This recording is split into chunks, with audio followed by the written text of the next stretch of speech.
Good day, sir. What an honor it is to interview on this beautiful day. You are a father, you are a husband of one wife. Yes. And you are an ex-footballer, international footballer. And there are things that are going on in the tabloids. They've written things about you, and if I can read it, where they're saying that you slept with virgins and you initiated them. And it's going all over the world, from Nigeria, from South Africa. People are calling you from all over. What can you say about it? Well, not that I initiated them. Okay, let's start from, I'm a Christian. I'm a born-again Christian. I've been saved for close to 25 years now. And fortunately for me, just after my salvation, I went into ministry.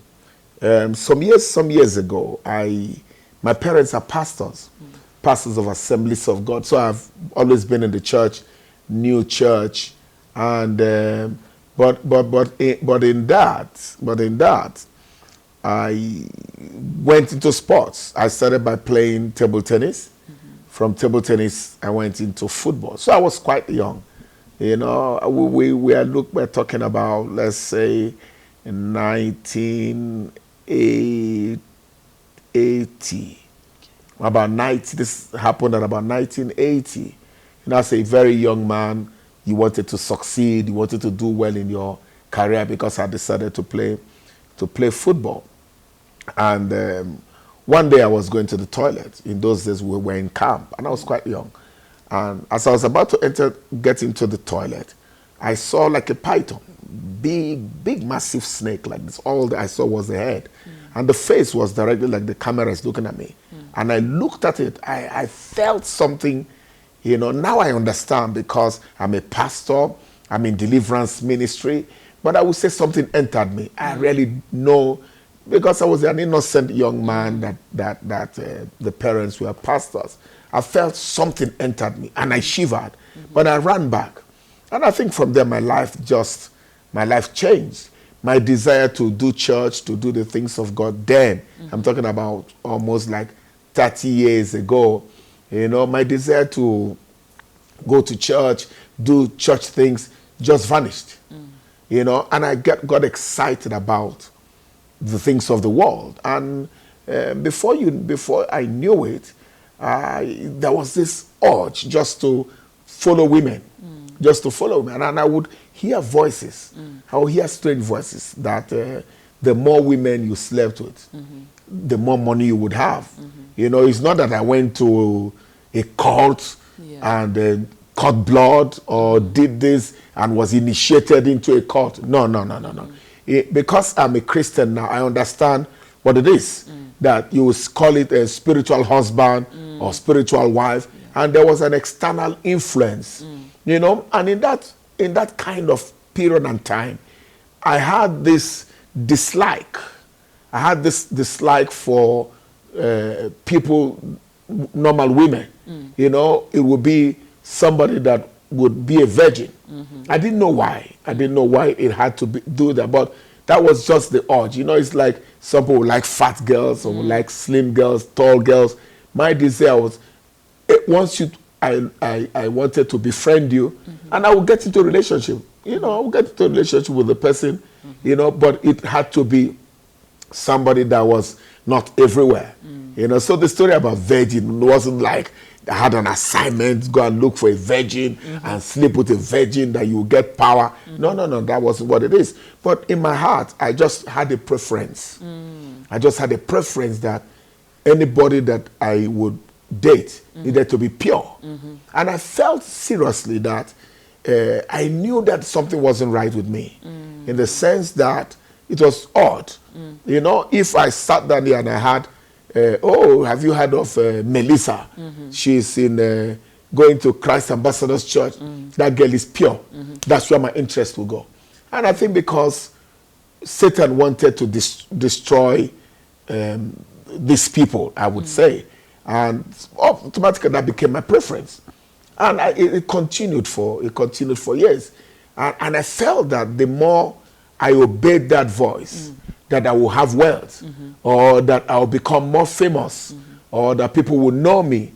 You know, so I would, anyway, I just became, my people call it woman rapper.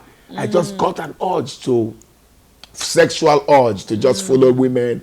And it became so much to the point that I got scared. I got scared that this road that I was heading, you know, remember I was a church boy, that this road I was heading would lead me to destruction, you know. And unfortunately for me, the money wasn't coming. You understand? I wasn't making money. The fame that I was expecting was not coming. You understand? These things were not coming the way I expected they would come. And this continued for years. And I think for almost 10 years, I stopped going to church. I started smoking. I started drinking beer. I would go to nightclub every weekend. I would be in nightclubs, you know. But in being in nightclubs again, I didn't have an urge. I never followed one prostitute. I didn't have an urge to follow any girl that they said was loose. Once I felt you were loose, you didn't matter anything to me. But I really do think there were influences behind it. Again, I would say I never went to any secret cult or any secret society to have a covenant or to spill blood or to sacrifice a virgin. No, I never did those kind of things. It's just that I just started living in sin. I just started living in sin, and I felt that what I was doing was empowering me, because you would hear those voices. Those voices are like, I'm a deliverance minister. You know, now I understand that there were demonic influences that were manipulating me and making me do the things that I did. Wow, so I just want to go over what you just said. Yeah. You used to hear, you saw a snake when you went to the toilet. Yeah. It's not like someone came and approached you and said, listen, come and join us. No. It's nothing like that. I never joined any society. I did not join any secret society. I did not go to any cult to say, okay, I'm now a member of this cult. I have signed to be this cult, and this is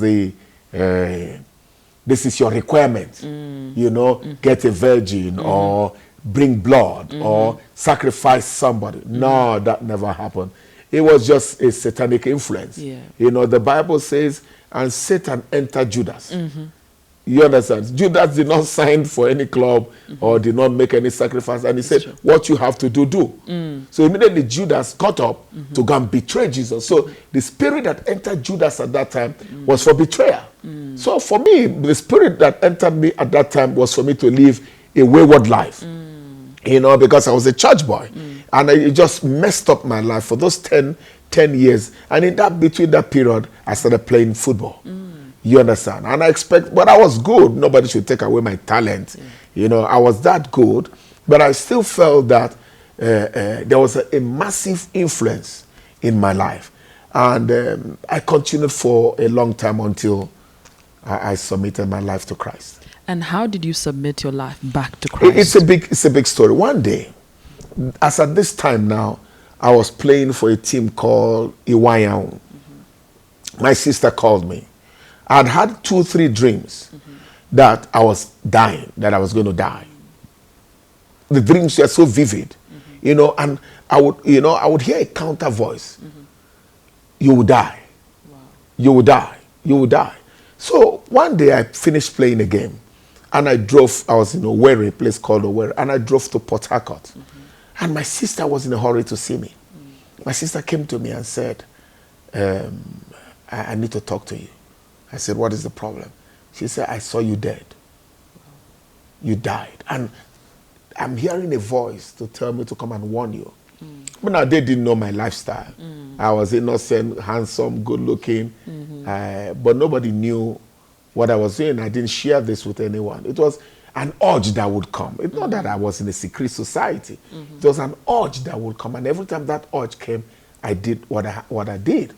So when she sent the message to me, I knew she was right.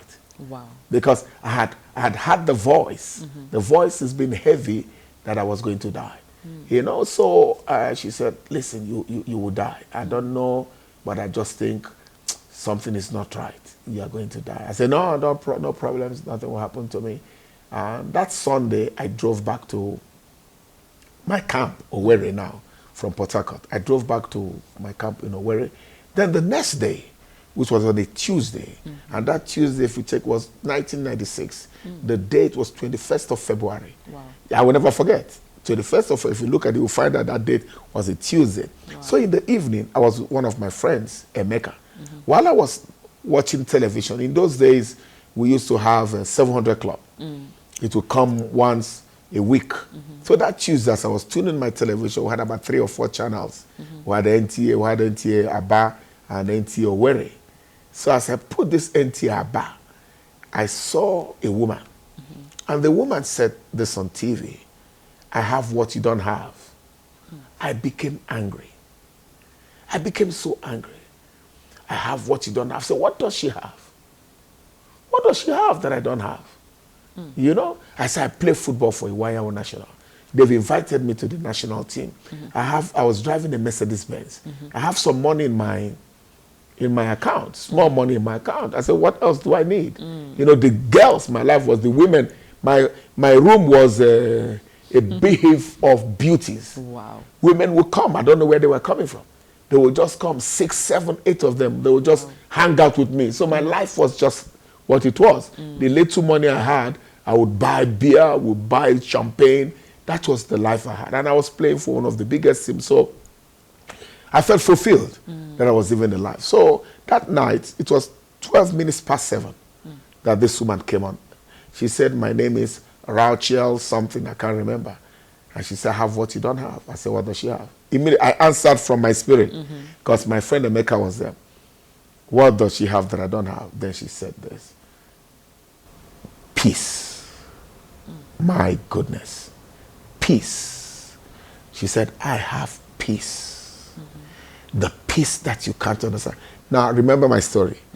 The voice has been heavy that I would die. There's nobody that is told you will die that would have peace.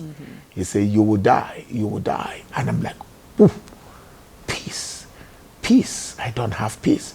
Then she said, if you want peace, I can offer you peace. And it is Jesus that can give you peace. Now, this was in 1996. Like I said, 21st of February. 20 minutes now it was now 20 minutes past 7 in the evening. And she said, if you want peace, stretch your hands towards the television and Jesus will come into your heart. Wow. I stretched and I started crying. I was crying. I was weeping. I was crying. Emeka turned and looked at me and said, this TV you watch, is that why you're crying? He did not know my struggle. He did not know my battle, that my life was in a mess. Yeah. You know, with all the things gathering around me, that wasn't the beauty of life. You know, and I started crying. And I stretched my hands. I told him to give my life to Christ. And it was 7:30. The program was over, and I asked him to leave the room. Wow. He said, for what? I said, the lion in me came out. I said, get out of this room. He got out of the room. I locked the room, and I knelt down. Wow. And I started praying. I said, God, forgive me. Wow. I surrender my life. I renounce everything. Now, tonight, I prayed from that 7:30 till tonight. By tonight, I wanted to go to the toilet. When I went to the toilet, people entered my toilet to kill me. I didn't know whom they were spirits. I ran out from the toilet naked to my room. The evil forces that came after me were unbelievable. They were about to kill me. You know, I ran. When I say I ran, like I was a lunatic. If I run outside the street, that's why you see people get naked. You don't know why they are running out, why they're going naked. The voice was so heavy. It was a confrontation of voices in my spirit. We will kill you. You will die. You can't leave. We'll kill you. So I ran back to my room and I started shaking. Then I heard the voice. I heard the voice and said to me, if you don't compromise, I will see you through. Wow. You understand? If you don't go back, I will see you through. I said, no, I can't go back. I can't go back. Then I started praying. Then I said, fill me with the Holy Spirit. Wow. There and then, I started speaking in tongues. There, I already knew church. There and then, I started speaking. I started praying. I prayed from that 7:30 until past 11. Wow. That was where my conversion came. You know, when I went to sleep, I saw another dream. And these things are in my book. I have a book that I've written, and this encounter of where after all of them are in this book. You know, in case you need to hear my full story, there are too many things in my lifestyle before that I've written in this book, and this book is available. If you call the church office, I think there will just be a small number there that people want to call. And this is the real story of my life. There's a part 2, part 3, part 4, but those have become a Christian. And fortunately for me, God led me into deliverance ministry because of my experience. Everybody has a call, but I think God is sending me back to help people that think wealth can be gotten through occultic worship, demonic worship, or getting involved in spiritualists. A lot of people think that's where the answer is, but the answer is in Jesus Christ. And Jesus has saved me, and I have been. I'm a husband of one wife. Yeah. Never touched a woman. I won't even dare do that because I know where I'm coming from. I think once I jump in there, I think that's the motivation for my holiness and my righteousness, because I know where I'm coming from. And I know that Satan does not take prisoners. If you ever go back there, he will destroy me.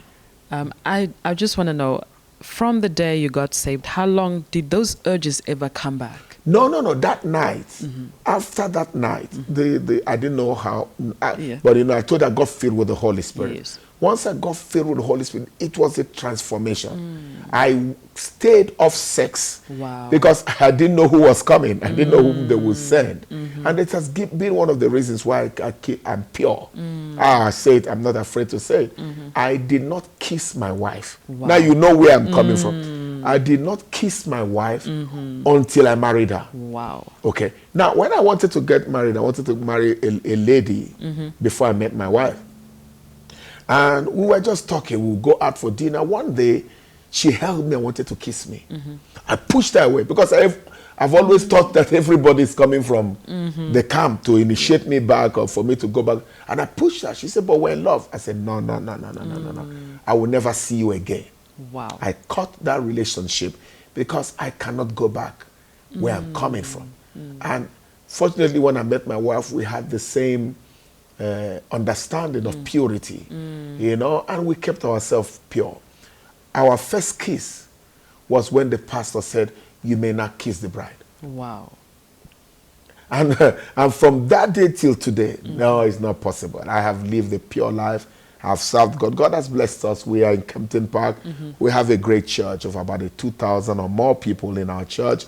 We're in this kind of ministry trying to rescue people that have been captive. So if you're watching me, you're there looking at me, and you are in a mess. You have had this kind of visitation I had, maybe in your dreams, or maybe somebody initiated you, or you see yourself in water, or in meetings, in covens. Jesus can still help you. And that's my message, that if you cry out to him, if you desire help, Jesus will help you. And that's my message to the world. Again, we've had people, Satan will be sensational in his writing, but this is my story. Wow, thank you so much, Dr. Bishop Idah Peterside. You're a great teacher, we know, and this is the truth and nothing but the truth. This is my story. Thank you so much, Bless sir. you.